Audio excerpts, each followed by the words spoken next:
The reign of the Emperor Titus, the son of Vespasian, was short, just a little over 2 years, but boy was it eventful. And for once, these events have little to do with the emperor. By all accounts, Titus was actually a decent leader, but rather it was Mother Nature that battered Italy, then Rome, and killed tens of thousands of people. First, the famous eruption of Vesuvius, the volcano that buried the cities of Pompeii and Herculaneum. And then a major fire broke out in Rome less than a year later. Finally, just a few months after that, a plague that at least one source claims killed 10,000 Romans in just a single day in the capital city. But for those who thought these deadly natural disasters were the worst that could happen under the new dynasty began by Vespasian, they were wrong. Because as we'll see on this episode, the Emperor Titus was soon succeeded by perhaps the Pax Romana's most infamous of emperors. Stay tuned for this one.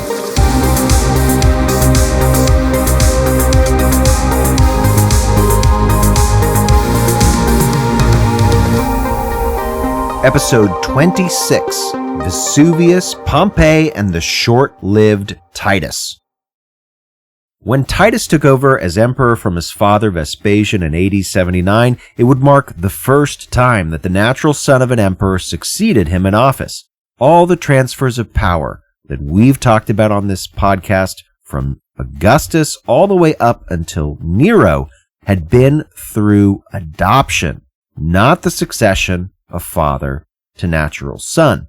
And those successions from Nero to Vespasian were straight up violent coups. But Vespasian, despite making plenty of enemies, secured sufficient power to die of natural causes at an advanced old age. And that's about the best a Roman emperor could hope for. As you know from last time, Vespasian left behind 2 sons. His eldest son, Titus, was made emperor outright. He didn't have to share equal power with his younger brother, Domitian. Instead, Domitian would be named as his older brother's heir, and this was a duty that he would be called upon to serve much sooner than Titus must have wanted. Titus was made emperor on June of AD 79, and yet by October of that same year, the first of 3 major natural disasters erupted. And yes, I mean erupted, literally. Overlooking the Bay of Naples, the mountain Vesuvius smoldered, smoked, and the earth began to shake. But at least initially, these earthquakes were not going to cause panic. Even today, small earthquakes in this part of Italy are common. But this time was different, and we have a single surviving eyewitness account of the eruption of Vesuvius that followed. And this account reaches us through 2 letters to the Roman senator Tacitus. Tacitus was a historian, and I've quoted him quite a few times already on this podcast. He wrote the Annals. Well, Tacitus was friends with a man named Pliny, and Pliny just happened to be on the other side of the Bay of Naples when the mountain finally blew. Pliny's letters give a play-by-play account of the eruption of Vesuvius. First, the small earthquakes that nobody really worried too much about. But then, the night before the eruption, a violent and long-lasting series of earthquakes shook the entirety of the Bay of Naples. Whole buildings that were near Pliny were tottering. Carriages on flat street surfaces were rocking back and forth, and the quakes were so terrifying to Pliny and his mother, who was staying with him, that they decided to stay in the same room all night and just look out and watch the sea and the land shake. Eventually, the Mediterranean waters pulled back from the shore so suddenly that fish and coral and other sea life ended up exposed on dry land. This is the telltale description of a tsunami. And in the night, fire shot forth from the mountain in the distance, and a thick cloud of smoke and ash made visibility impossible. This darkness, Pliny says in his letter, came in like a rolling wave down the mountain. Quote, This was not the darkness of a moonless or cloudy night, but it was just as if the lamps had been put out in a windowless room. That's Pliny's letters.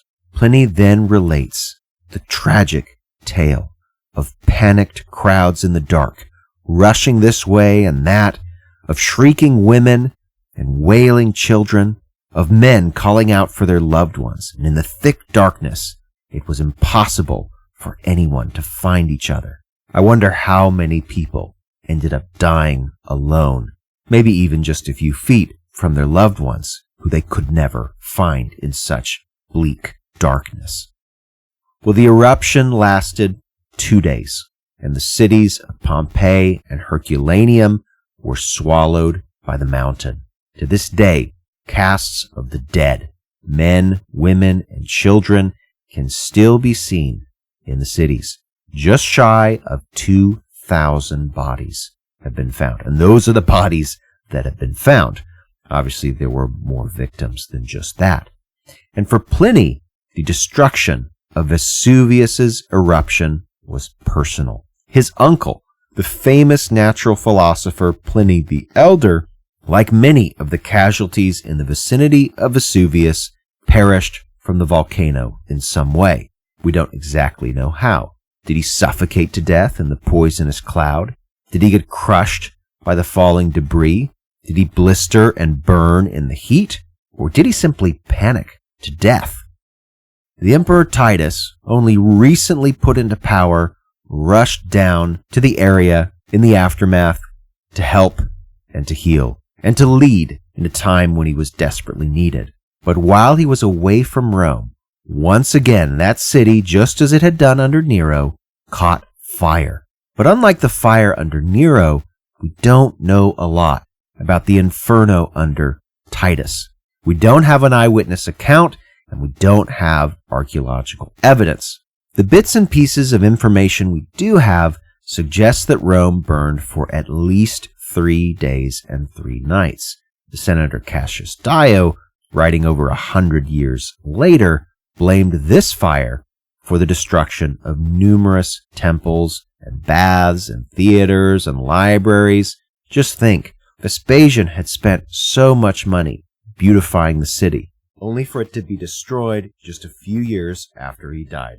And unfortunately for Vespasian, the most significant of the destroyed structures was his own new temple to Jupiter Optimus Maximus. The destruction was evidently so great that Titus himself lamented that his obligation to repair the damage, was his job after all as emperor, would leave him personally bankrupt. So that's one disaster, and then a second. Well, a third disaster struck Rome that same year. Again, this is AD 80. But this time, it wasn't a volcano or a fire. It was a disease, one which several sources claim was the worst Rome had ever experienced. The Christian writer Jerome, who wrote several centuries after the events, offered a death toll of 10,000 victims a day. Now, that number is almost certainly exaggerated, but it does speak to a serious epidemic in a city already ravaged by fire in the midst of a region racked by brimstone. Titus, no doubt utterly exhausted by this point, threw himself on the mercy of Rome's gods. The biographer Suetonius leaves behind this short comment on the emperor's response. Quote, "For curing the plague and diminishing the force of the epidemic, there was no aid, human or divine, which Titus did not employ, searching for every kind of sacrifice and all kinds of medicines." That's Suetonius's life of Titus. Most Romans would have believed the plague and likely the fire and volcanic eruption were not mere coincidences of nature, but rather these would have been interpreted as signs of deep divine wrath against the city and maybe even its emperor. If there was a time when even the most reasonable person in leadership could be expected to panic, this was it. But sources for the reign of Titus almost universally praise the emperor for making wise and caring decisions on behalf of his people during these dark days. At great cost to himself, Titus paid out of his own pocket to rebuild. Now, to be fair, he also confiscated the estates of men who had died in the Vesuvian eruption and who had left no heirs. I guess no emperor is perfect after all. But beyond dealing equitably with the disasters, Tiberius showed a distinct lack of the paranoia and the murderousness of several of the previous emperors we've looked at on this podcast. Titus refused to hold trials for treason. He wouldn't even hear the accusations of informers against senators. And no senator's property was confiscated, nor was any senator put to death.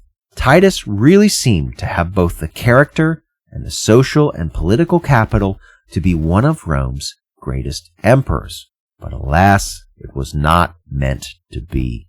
At the age of just 41 years old, still unmarried and without any children, Titus would die suddenly and unexpectedly just over 2 years into his reign.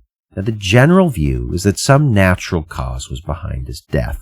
A fever or an illness of some kind, perhaps even the pestilence that had just killed so many people in Rome. But there is a minority view that something far more sinister robbed Rome of its most promising emperor since the Pax Romana first dawned. The horrors of the man that followed Titus, his younger brother Domitian, are such that many, including a few ancient writers, wonder if Domitian murdered his own brother Titus.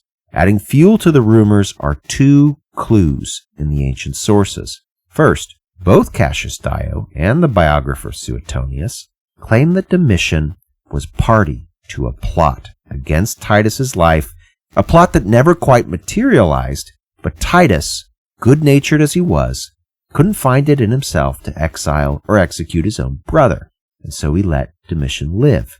And the second clue is the strange final words that Titus was reported to utter just before he died.